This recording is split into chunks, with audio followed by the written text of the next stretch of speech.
اللہ کے نبی مخاطب ہیں نکاح کرنے والوں سے، نکاح کرنے والے کے باپ سے نہیں، نکاح کرنے والی کی ماں سے نہیں، بیوی کے باپ سے نہیں، بیوی کے ماں سے نہیں، جو نکاح کر رہا ہے اس سے اللہ کے نبی کہہ رہے ہیں کہ تمہارے اندر جس میں نکاح کی طاقت ہے، نکاح کی طاقت کا کیا مطلب؟ نکاح کے بعد بیوی کے حقوق کو ادا کرنا، اس کے گھر کا انتظام، کھانے کا انتظام، کپڑوں کا انتظام، سونے کا انتظام، بستر کا انتظام، سامانوں کا انتظام، تمام چیزوں کی ذمہ داری شوہر پر ہے، نکاح کرنے والے پر ہے، ناکح پر ہے۔ لیکن آج ہم نے اس کو اس طریقے سے بدل دیا، اس طریقے سے بدل دیا، چندہ تک اس نام سے کیا جاتا ہے کہ میری بیٹی کا نکاح ہے چندہ دو، میری بیٹی کا نکاح ہے پیسے دو، میری بیٹی کا نکاح ہے زکات دو، میری بیٹی کا نکاح ہے صدقہ دو۔ اتنا کیے جا رہے ہیں، مال اتنا پوچھا جا رہا ہے کہ لوگ بھی خوشی سے دے رہے ہیں کہ نکاح کے سلسلے میں دیا جا رہا ہے مال۔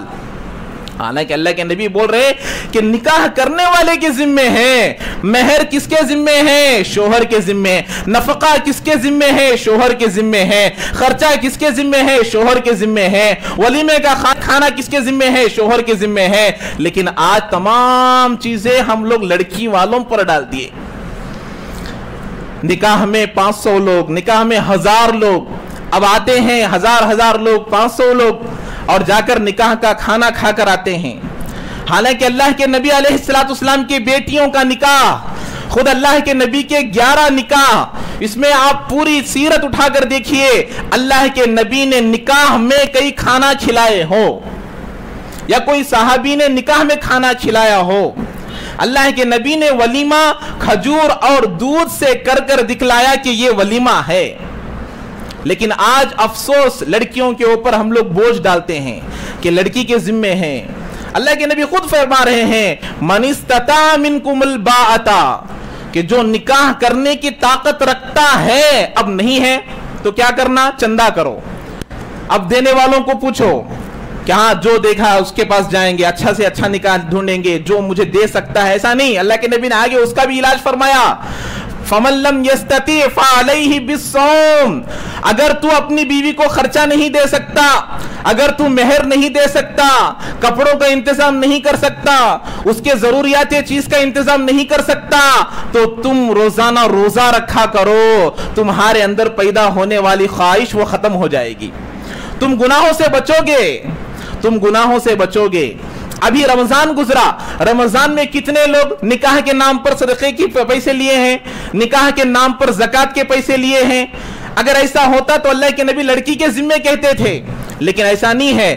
آج افسوس ہے کہ ہم لوگ اپنے نکاح کے معاملے کو بدل دیے ہیں، اسی لیے ہمارا نکاح اتنا مشکل ہو گیا، ہمارا نکاح اتنا مہنگا ہو گیا، جس کی وجہ سے آج بیٹی پیدا ہونے پر باپ پریشان ہو رہا ہے کہ مجھے بیٹی پیدا ہو گئی، بیٹی پیدا ہو گئی، کل سے ہی شادی کی فکر کر رہا ہے، اس لیے کہ اب یہ خود اپنے نکاح میں 20 تولے سونا لیا ہے، اب یہ اپنی بیٹی کے نکاح میں 40 تولے دینا ہے، تو آج سے ہی اپنی بیٹی کے نکاح کے فکر میں لگا ہے۔ کیوں ایسا ماحول پیدا ہو رہا ہے؟ حالانکہ بیٹی کے لیے شریعت میں رحمت قرار دیا گیا، بیٹے کو نعمت قرار دیا گیا، نعمت سے یہ رحمت اللہ تبارک و تعالیٰ کے نزدیک معزز ہے۔ لیکن آج بیٹی کو نحوست سمجھنے لگا، کیوں؟ اس لیے کہ ہم نے نکاح کو مشکل کر دیا۔ یہی وجہ ہے کہ ہمارے مسلمان لڑکیاں اگر غیروں کا شکار بن رہے ہیں، ہمارے مسلمان دوسروں کے جال میں پھنس رہے ہیں، ہمارے مسلمان لڑکیاں دیگر لوگوں کے ساتھ بھاگ رہے ہیں، ان تمام کی وجہ ایک ہی ہے، وہ یہ ہے کہ ہم نے اپنے نکاح کو مشکل بنا دیا، ہم نے اپنے نکاح کو وہ تکلیف والا بنا دیا، اس کو بوجھ والا بنا دیا، اور اس وجہ سے آج ہماری لڑکیاں ہمارے ہاتھوں سے نکل رہی ہیں۔ ہزاروں میں نہیں، لاکھوں کی تعداد میں ہمارے مسلمان لڑکیاں ہاتھوں سے نکل گئے ہیں، اور باپ خود پریشان ہوتا ہے بیٹی کے پیدا ہونے پر کہ مجھے بیٹی پیدا ہو گئی۔ تو اللہ کے نبی علیہ السلام نے فرمایا، اور نکاح کے سلسلے میں آج ہم لوگ جب نکاح کا موقع آتا ہے تو ہم کیا سوچتے ہیں کہ نکاح میں آیا، اللہ کے نبی نے تمام ہماری شریعت کیسی ہے، ہر موقع پر ہر جگہ میں جو بھی زندگی کے مراحل ہیں تمام مراحل میں رہنمائی کرتی ہے ہماری شریعت۔ اللہ تعالیٰ نے اعلان کر دیا الیوم اکملت لکم دینکم واتممت علیکم نعمتی، اللہ تعالیٰ نے فرمایا کہ ہم نے یہ دین کو مکمل کر دیا ہے۔ اب اللہ کے نبی نے فرمایا اسی میں تنکح المرأۃ لاربع، اللہ کے نبی نے فرمایا اب ہم لوگ کیا سمجھتے ہیں نکاح کرنے کے لیے جانا ہے تو کیا کیا دیکھنا، یہ چار چیزوں میں سے کس چیز کو دیکھنا، ایک کو دیکھنا، کیا دیکھتے ہیں؟ اگر یہ اس حدیث کے موافق ہے، اگر اللہ کے نبی کے تعلیم کے موافق ہے تو نور علی نور ہے، اگر ان کے علاوہ کوئی اور چیز دیکھتے ہیں تو اس سے ہم لوگوں کو بچنا چاہیے۔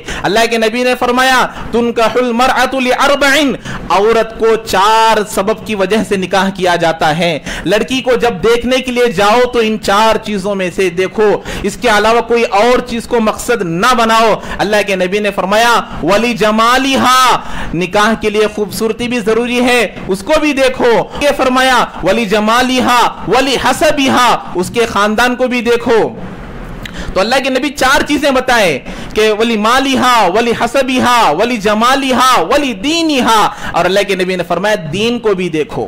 لیکن آج ان تین چیزوں کو تو دیکھتے ہیں لیکن دین کو نہیں دیکھتے۔ جس چیز کو سب سے پہلے رکھنا ہے اس کو آخر میں رکھتے ہیں۔ ہاں مال آ گیا ختم، حسب آ گیا ختم، خوبصورتی آ گئی ختم، اب بس چلو نکاح کر لیں گے۔ اب نکاح کے اندر یہ چیزیں آ گئی، یہاں تک کہ بات ہے جو جہیز لے کر نکاح کر کر آتے ہیں، جو لوگ ڈیمانڈ کر کر نکاح کر کر آتے ہیں، جو لوگ مانگ مانگ کر جہیز لے کر آتے ہیں، اپنے گھر سے لڑکی اپنے گھر سے لانے والے چیزوں میں اپنے شوہر کو جو پالتی ہے، اس کی وجہ سے آدمی کے اندر بزدلی کی صفت پیدا ہوتی ہے بیوی کے مقابلے میں۔ اللہ تعالیٰ نے فرمایا الرجال قوامون علی النساء، مرد حضرات عورتوں کو تھامنے والے ہیں، لیکن آج ہم نے اس معاملے کو ایسا بنا دیا کہ عورتیں مردوں کو تھام رہی ہیں کہ اس کا لایا ہوا سامان یہ استعمال کر رہا ہے، اس کا لایا ہوا کپڑا یہ پہن رہا ہے، اس کا لایا ہوا سونا یہ استعمال کر رہا ہے، اس کے لائے ہوئے پیسے یہ استعمال کر رہا ہے۔ تو یہاں الرجال قوامون علی النساء نہیں ہوا کہ خود عورتیں مردوں کو تھامنے والی بن گئی ہیں، جس کی وجہ سے یہ تمام خرابیاں ہمارے زندگیوں کے اندر پیدا ہو رہی ہیں۔ تو ہمارے لیے ضروری ہے کہ ہم نکاح کو آسان کریں، نکاح کو دین کے موافق کریں۔ نکاح ہمارے شریعت میں جو تعلیمات دی گئی ہے، نکاح کے سلسلے میں جو تعلیم ہے، نکاح مسجد میں کرنا ہے اور اسی طریقے سے ولیمہ کرنا ہے، نکاح میں جو سادگی اختیار کرنا ہے اس کو اگر ہم اختیار کر لیں گے تو اللہ تبارک و تعالی نکاح کے بعد کی زندگی کو بھی برکتیں والے بنائیں گے۔ اللہ تعالی ہم تمام کو عمل کی توفیق نصیب فرمائے، جو حضرات سنت نہیں پڑھے سنتیں ادا فرما لیں۔